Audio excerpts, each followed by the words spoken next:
What it do? Dream Team, it's your boy D. Neal. With another reaction video, guys.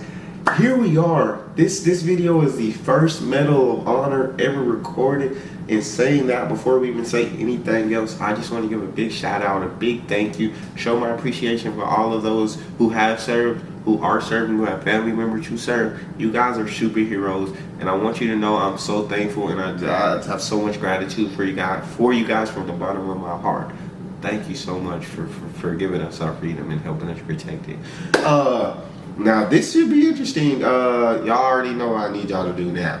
Hit subscribe button, ring the notification bell, get a video like that. So it gets suggested. I got the social media and Patreon in the corner. I'll put all the links down in the description. So all you gotta do is hit the link, follow me, talk to me. I'm human. I talk back. All right, now I'm intrigued. Let's go. Chapman, a U.S. Air Force combat controller, and the SEALs are attempting to rescue their lost teammate. You'll watch Chapman's heroic actions as he saves the lives of his entire SEAL team and then another 18 members of a quick reaction force, earning America's highest award, the Medal of Honor. That's crazy. Chapman and the SEALs exfil their MH-47 helicopter. John is the second individual to exit and immediately moves in the direction of the summit. He can be seen moving off to the right of the screen, alone. The team is taking heavy fire from every direction, as indicated by the arrows, as Chapman begins engaging targets. Oh, snap. You can see spent cartridges ejecting from his M4. Chapman then begins closing with the enemy, forcing his way up slope in knee and thigh-deep snow. He is constantly under fire as he does this. Chapman's team leader begins to close on Chapman, following his trail through the snow. The dark mass above Chapman is a fortified bunker containing 2 enemy fighters, each armed with AK-47s, who are firing down on the team in the darkness. This bunker will come to be known as Bunker Number 1.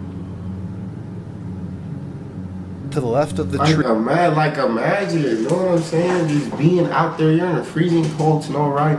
And people are like firing at you from all directions. Like, I can't even fathom the fear that would be in me. Like, I don't like the fact that they're properly trained. They go into this and they're able to have clear. I'm sure there's a little bit of fear, right? But they're clear minded and they're trained for these things, and they know what I'm saying. And the fact that they're able to move around and all this gunfire is crazy to me. It's amazing. As Bunker Number 1. To the left of the tree and Bunker 1 is another gray mass. This is a rock outcropping that came to be called the Boulder. Between Bunker 1 and this boulder can be seen the body of slain SEAL Neal Roberts, the man Chapman and the others are attempting to recover. Gosh, man. Chapman, still alone and closest to the enemy, pauses to engage targets as his team leader follows him, but never actually catches up with him.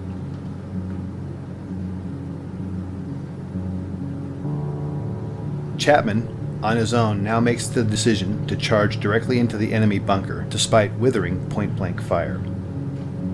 Bro! Chapman, now literally on top of the enemy, engages the 2 combatants and kills them, saving the lives of the remaining SEALs.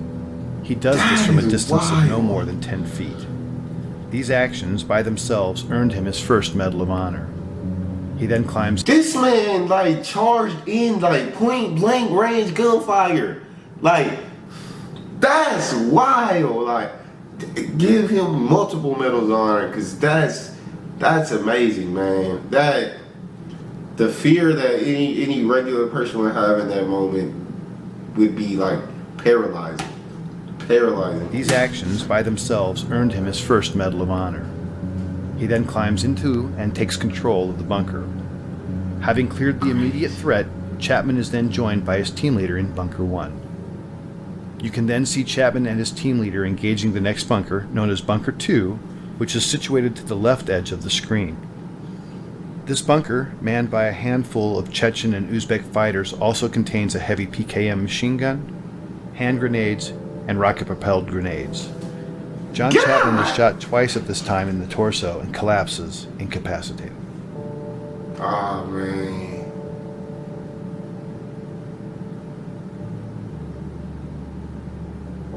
You are now looking at a new angle, and at the left of the screen can be seen the two-man fire team and team leader on top of the boulder.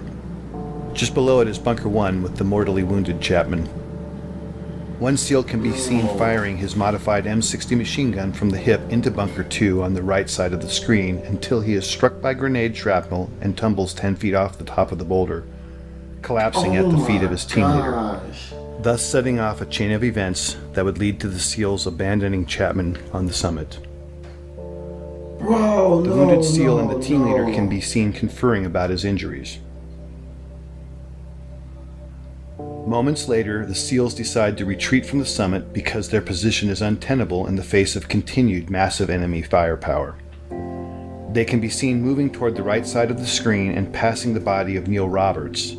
Unfortunately, the SEALs do not pass John Chapman, who is above them and inside Bunker 1.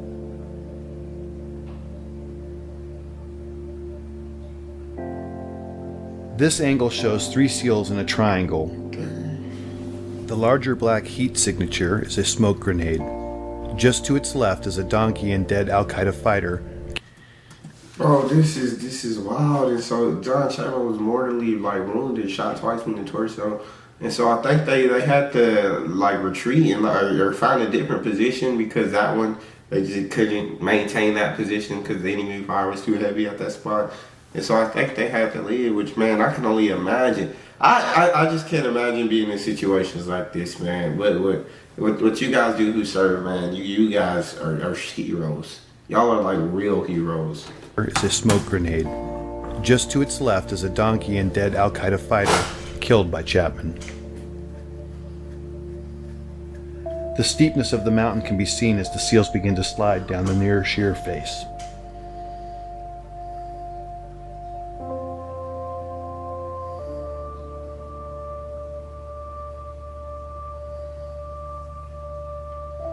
The team leader, desperate for relief and now with 2 wounded teammates, asks for uncontrolled airstrikes from an orbiting Air Force AC-130 gunship.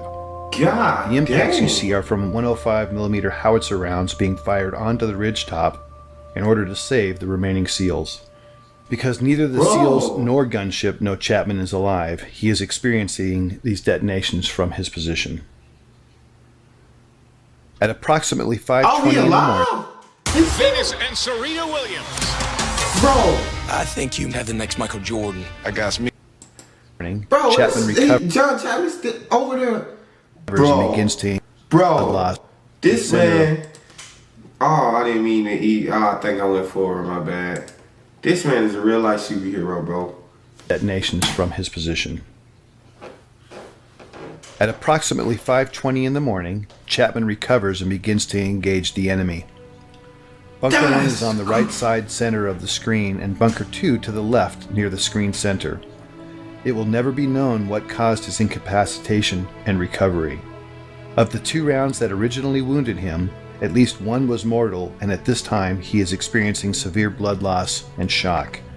Despite that, he begins his one-man stand against 24 enemy combatants. During this time, Chapman initiates a series of radio calls, many of which are heard by a fellow combat controller and teammate of his and Delta Force operators on a nearby summit. Despite this combat controller's replies, Chapman never acknowledges whether because of damage to his equipment or himself will never be known. This new angle and footage shows Chapman at the top, identified by the green dot under the tree at Bunker 1. The lower center of the screen shows the first enemy fighter who is about to charge Chapman in the hopes of killing the American. The timestamp at the bottom shows it is now 6:05 in the morning and fully light. He's been fighting alone now for 40 plus minutes and has received more gunshot and shrapnel wounds as a result of the fierce combat. This scene shows the second of several enemy charges. In this stunning display of determination and courage, Chapman can be seen fighting hand to hand with the fighter. In the larger screen display can be seen additional enemy moving on to the summit. But right now, John Chapman is fighting for his life. 6 minutes later, in this new shot, Chapman can hear another helicopter approaching the summit. He is in the bottom center of the screen underneath the tree and can be seen in the magnified inset box as he begins his desperate final stand to save the lives of the 18 men on the helicopter. The red dots are enemy fighters. John begins engaging the enemy in multiple directions and is rapidly approaching the last of his ammunition. The helicopter contains a quick reaction force comprised of Rangers, pararescuemen, and another combat controller. It is now 6:13 and the helicopter is short final. The enemy is desperately trying to displace Chapman so they can put heavy weapons or rocket-propelled grenades in Bunker 1 while simultaneously engaging the helicopter. With the choice to save his life or the lives of his unknown comrades, Chapman makes the decision to climb out of the bunker and begin firing in multiple directions, as can be seen in the inset. Bro, this man right here, I swear, bro, this that superhero as they come. I honestly, there's no words for what this man is doing, man. He is hurt, gunshot wounds, one's mortal, he's bleeding out. People, enemies rushing him, right? And he's fighting for his life. He's fighting with these people for over 40 minutes. That has to feel like a lifetime when you're running short on ammo, when you're receiving enemy fire in multiple directions, right? But he's focused on saving his fellow Marines. He's not focused on his life. This is crazy. Out of the bunker and begin firing in multiple directions, as can be seen in the inset. Suffering from as many as a dozen wounds, Chapman is in fact already in the process of dying. As he fights, the helicopter is struck by a rocket-propelled grenade and makes a remarkable controlled crash just below Chapman and the summit. Chapman, now off-screen, continues to cover his comrades as they pour out of the stricken helicopter. Some of them are fatally shot as they exit.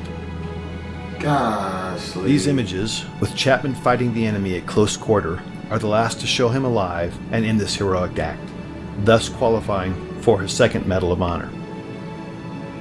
Ultimately, Chapman would expend all but the last few rounds of his ammunition, until, finally, after 16 bullet and shrapnel wounds, Chapman succumbs when he is shot through the heart. We will never know his final thoughts or words, but what we do know is his decisions and actions single-handedly saved the lives of 23 comrades. Bro. For more information on John Chapman's amazing story and the details about this mission, visit danschillingbooks.com or your favorite book retailer to obtain a copy of the Chronicle of his life, Alone at Dawn. I gotta read that, bro. I have to order that ASAP. That is wild. That is, man.